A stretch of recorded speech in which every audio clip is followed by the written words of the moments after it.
Hello everyone, welcome to this week's Gran Turismo 7 Daily Race Race and Strategy Guide. We're off to Willow Springs International Raceway. It's the Big Willow layout, that's the one that everyone is fairly familiar with. We are in the Group 4 machinery, we have 15 laps to get round tyre wear at ×1 fuel, all the way up at ×7. Medium and hard tyres available, with just the hard tyres being mandatory.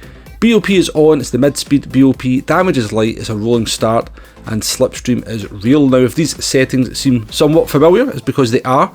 These are fairly well-used settings when it comes to Group 4 when they want to give us a fuel-saving race. We've done it at the Nürburgring, we've done it at Catalonia, and we've done it at Watkins Glen. Now, it's never really worked in providing us with alternative strategies at those previous 3 locations, but maybe things could just be a little bit different here at the Big Willow with its fairly short pit loss. But before we get to that, let's just talk car selection. Now, I did jump into an online lobby and set it up with the race settings, so we've got fuel and tyre wear on, and I tested a number of cars. I actually just tried to do some fuel saving just so I could see what the fuel was like. We tried the Subaru WRX, we tried the Mazda Atenza. Subaru was okay, the Mazda was really good in fuel, the Renault Megane Trophy was okay on the fuel, but yeah, I kind of had to sort of overdrive the car, I felt, to get any kind of pace out of it. We jumped in the Jaguar, which felt quite nice, but yeah, rumours were abound, and I'd seen this kind of mentioned in a few other places that the Audi TT was the car to be, and the moment we jumped into the Audi TT, it was pretty obvious this was going to be the car. We immediately went 4 times quicker than any other car in the Audi TT without any practice. I think this maybe will be the first time that I've driven it in Gran Turismo 7 as well. I do remember this car coming to prominence at the Watkins Glen race with the same settings. Obviously, it kind of seems to be very good on fuel as well. In fact, it is very, very good on fuel. But it's also very fast, so yeah, it stands to reason. Good on fuel, really fast. It's going to probably be the OP car for this one. So yeah, the Audi TT is going to be our test car, and you're going to see quite a lot of these over the course of the week. I will mention this at this point, that it actually does drive quite nicely. It doesn't drive like the GT Sport version, it's actually quite decent to drive, quite good fun. But yeah, let's move on to the strategy, and the first strategy we're going to take a look at is the no-stop strategy, doing all 15 laps on the hard tyres. Now, in the Audi TT, there is a little bit of mild fuel saving required, basically changing up gear around about maybe 60% on the rev limiter. As the laps go down, it seems to kind of get a little bit better on burning the fuel as well, so you can be a little bit more liberal with the up changes as the race progresses. But it's nothing too extreme, it shouldn't be anything that's beyond anybody in terms of doing the fuel saving. You won't have to mess about with the fuel meters, as I said, just short shift. And jumping forward here to lap 15, we were predominantly in the 1 minute 18s, kind of ranging from the low 1 minute 18s. I think we did an 18.0 earlier on in the race, up to around about an 18.6 being our kind of worst lap. Coming into the last corner here, you can see there's a little bit of tyre wear on the front as well, but with the way the tyre wear model was working, that's not really going to provide you with too many issues. One thing I do want to look at as the week progresses though, is whether these cars are overheating the front tyres, because when we move on to the mediums, there was a little bit of performance loss that I couldn't quite explain with the tyre wear.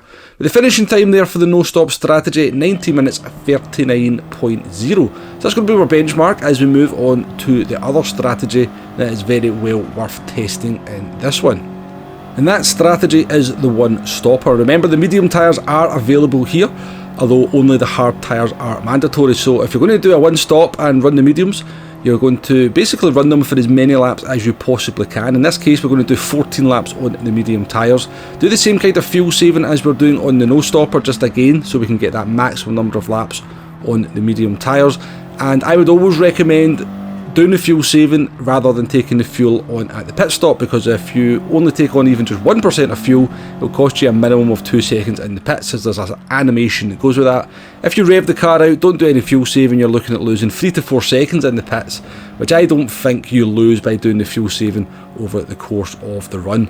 So coming to the end of lap 14 now, we're going to take a look at the pit loss and the fuel. Up in the top right hand corner there, you've got the no stop run for a reference as to where that car is on the track. It's obviously currently behind us by around about, well, I don't know, 10 seconds there, maybe 11 seconds, I'm not 100% sure. Coming into the last corner here, we're going to peel off to the left hand side. Not too many worries about white lines here or picking up penalties, but obviously make sure you don't cut the sand on the track when you're going into the pits either. Do make sure you've got over 1.0 worth of fuel in the tank as well, or it may force you into taking some fuel on, which you do not want to be doing. We're just changing the tyres, 4.4 seconds stationary time for that, 13.4 seconds overall lost in the pits, plus 1 second for every 10% of fuel you take on if you do have to take the fuel on. As we emerge from the pits, look up in the top right hand corner, you can see we are behind the no stop run. We're not too far behind, to be fair, we're both in the same corner, but it looks around about 1 to 2 seconds. And we've only got 1 lap to go, or half a lap to go. We're on the same tyres, we've got the same amount of fuel. We're not really going to overcome that gap, despite the fact our tyres are 14 laps fresher, because the tyre wear is only ×1, so it's not too much of an issue on the tyres when you're doing the no stopper. And when it's all said and done, we did a 1939 on our 1939.0 on the no stopper. Our one stop run was 19 minutes 40.7, so 1.7 seconds slower. So that's the numbers on the board, that's the scores. When it's all said and done, the no stopper has come out on top by 1.7 seconds. Now, does that tell the whole story? Of course not. All this tells us is that on this day, when I did these tests, in optimal conditions without any interference from traffic or other cars, we went 1.7 seconds faster on the no stopper than we did on the one stopper. But over a 19.5 minute race, that's pretty much within margin of error. That's not a lot of time, and on a different day, on a different test, maybe I would just do the one stopper a little bit better than the no stopper and be 1.7 seconds ahead on that run. What it does tell us is that we genuinely have two strategies that can work here, and what it's going to come down to is whatever strategy basically, you know, gives you the cleaner race at the end of the day. And that's not going to be the same in every single race. There's going to be races where you'll get a cleaner race by doing the one stop. There's going to be races where you'll get the cleaner race doing the no stop. And this is exactly what we want from strategy. Strategy is not a set formula. Strategy is a whole number of things that have to come together to make a strategy successful. So what we test here is what is the optimal way of doing it, or what do we normally test is the optimal way of doing it. In this case, it looks like the optimal way of doing it is the no stopper, but again, it's so close to that one stopper that basically one bad overtake or one dive bomb on you could be the difference between the no stopper and the one stopper working. This is exactly what we want basically from the race. So yeah, that's as much I can say on the strategy. It's going to come down to the smaller margins. For example, some of the stuff we looked at in a very recent video, not picking up penalties, making the right decisions when you're negotiating traffic, you know, maybe letting cars that are quicker than you through faster. Do you know they're on the medium tyres and you're on the hard tyres and you know they're pitting in a few laps time? Then why hold them up? Just let them go. So these are the sort of little things that are going to come down and make, you know, decide who's going to be the winner on this one. And another big factor in this race is going to be the track itself. Now, Willow Springs is not a track that really inspires me a great deal whenever I think about racing on it, but I must say I have really enjoyed actually driving around it in the course of making this video. And it's just one of these tracks that has got the danger factor. Every single corner is dangerous on this track, so it's that different kind of driving. You're going to see a lot of drivers pushing, you're going to see a lot of drivers going off the track, and again, you keep the car on the track here, pick the right strategy, make the right decisions, you're going to start getting some good results in this one. But let's move on to our lap guide. I'll show you where the danger areas are. We're in the Audi TT, it's a 1 minute 17.0, coming into turn 1.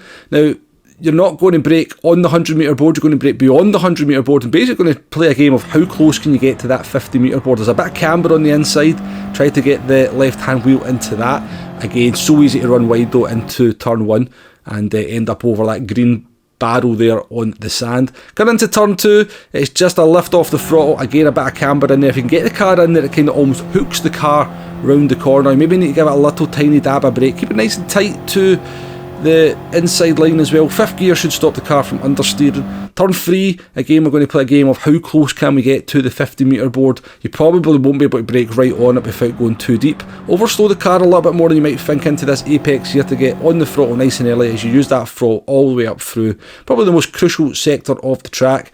I use the Willow Springs sign on that wall there in the green writing as my kind of reference to kind of dab the brakes and try and get the car into the inside of that corner. We used a good bit of sand there as well. Wouldn't really recommend doing that. End of the curb here for the downhill, slightly off camber.